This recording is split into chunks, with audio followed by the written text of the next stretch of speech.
We're now going over to the Freemasons' Hall in Edinburgh for the second half of a poetry concert organised by Poets in Public. The concert's introduced by John Wain. Now, these readings will be rounded off by a reading from W.H. Auden. In every age, there are a few poets whose fame is so great that it transcends what is known as the poetry world. Even people who have never heard of poets have heard of them. Even people who normally never read poetry can be found reading them. They are part of the general life of their time. Such a poet was Yeats, or Pasternak, or Paul Valéry, or Eliot. And to this company, W.H. Auden belongs and has belonged ever since he made his first shattering appearance on the scene in about 1930. I needn't say any more. It's particularly fitting he should be here now because he is the president of the organization that is putting on these readings, Poets in Public. And with the very greatest pleasure, we invite him to round off and to conclude our readings. W.H. Auden.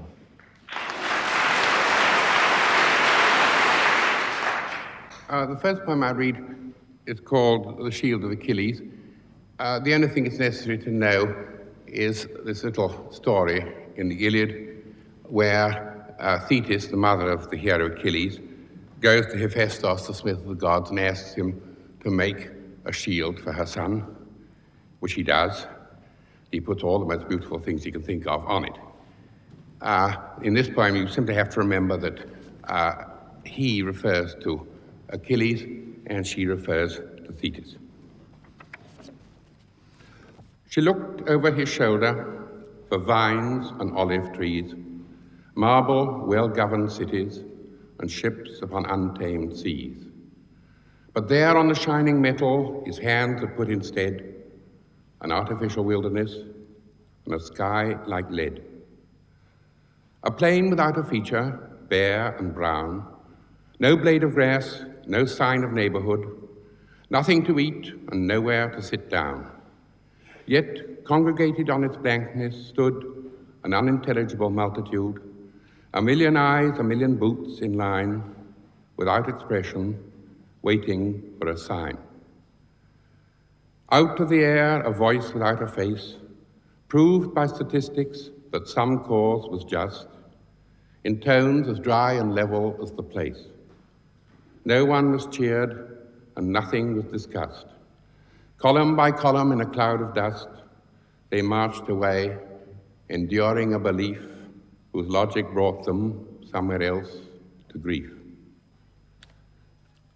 She looked over his shoulder for ritual pieties, white flower-garlanded heifers, libation and sacrifice.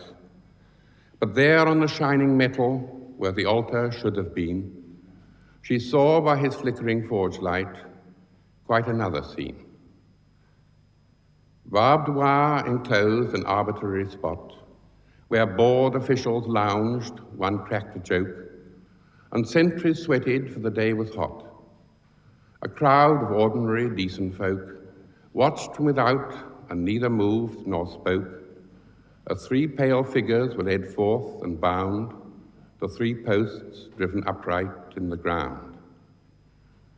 The mass and majesty of this world, all that carries weight and always weighs the same, lay in the hands of others.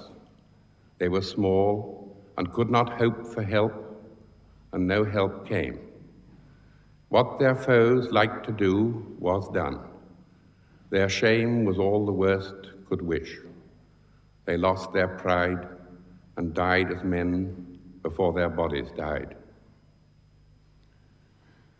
She looked over his shoulder for athletes at their games, men and women in a dance, moving their sweet limbs quick, quick to music. But there on the shining shield, his hands had set no dancing floor, but a weed-choked field. A ragged urchin, aimless and alone, loitered about that vacancy. A bird flew up to safety from his well-aimed stone. That girls are raped, the two boys knife a third, were axioms to him, who had never heard of any world where promises were kept, or one could weep because another wept. The thin-lipped armourer, Hephaestus, hobbled away. Thetis of the shining breasts cried out in dismay at what the god had wrought to please her son, the strong, iron-hearted, man-slaying Achilles, who would not live long. Then the next is called A Change of Air. Corns, heartburn, sinus headaches, such minor ailments tell of estrangement between your name and you. Advise a change of air. Heed them, but let the modesty of their discomfort warn you against the flashy errands of your dreams. To grow a sailor's beard, don monkish garb, or trade in an agglutinative tongue with a Stone Age culture would be mollycoddling. To go elsewhere is to withdraw from movement. A sidestep, a short one, will convey you thither. Although its chaffinches maybe have learned the dialect of another river basin, a fault transformed the local building stone. It has a priest, a postmistress, an usher.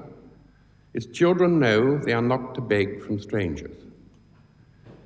Within its average elsewherishness, your name is as a mirror answers, yourself, how you behave in shops, the tips you give. It sides with neither, being outside both, but welcomes both with healing disregard. Nor when you both return here, for you will, where luck and instinct originally brought you, will it salute your reconciliation with farewell rites or populate your absence with reverent and irreverent anecdote. No study of your public reappearance will show as judgment on a cure demands a sudden change in love, ideas, or diet. Your sojourn elsewhere will remain a wordless hiatus in your voluble biography. Fanatic scholarship at most may prove that you resigned from some committee, unearthed a letter from the Grand Duke to his cousin, remarking, among more important gossip, that you seem less amusing than you were. Now, the next is a poem was written in memory of a man called Dietrich von Bonhoeffer, who was a Lutheran minister who was hanged in a concentration camp on April the 9th, 1945. And it so happened that April the 9th that year was Good Friday. And the poem is called Friday's Child. He told us we were free to choose, but, children as we were, we thought, paternal love will only use force in the last resort, on those too bumptious to repent. Accustomed to religious dread, it never crossed our minds he meant exactly what he said. Perhaps he frowns, perhaps he grieves, but it seems idle to discuss if anger or compassion leaves the bigger bangs to us. What reverence is rightly paid to a divinity so odd, he lets the Adam whom he made perform the acts of God. It might be jolly if we felt awe of this universal man. When kings were local, people knelt. Some try to, but who can? The self-observed, observing mind we meet when we observe at all is not alarming or unkind, but utterly banal. Though instruments at its command make wish and counter-wish come true, it clearly cannot understand what it can clearly do. Since the analogies are rot, our senses based belief upon, we have no means of learning what is really going on, and must put up with having learned all proofs or disproofs that we tender of his existence are returned unopened to the sender. Now, did he really break the seal and rise again? We dare not say, but conscious unbelievers feel quite sure of Judgment Day. Meanwhile, a silence on the cross, as dead as we shall ever be, speaks of some total gain or loss, and you and I are free to guess from the insulted face just what appearances he saves by suffering in a public place, a death reserved for slaves. We're running out of time. It's a little piece called After Reading a Child's Guide to Modern Physics. If all a top physicist knows about the truth be true, then for all the so-and-so's futility and grime our common world contains, we have a better time than the greater nebulae do, or the atoms in our brains. Marriage is really bliss, but surely it would be worse as particles to pelt at thousands of miles per sec about the universe wherein a lover's kiss would either not be felt or break the loved one's neck.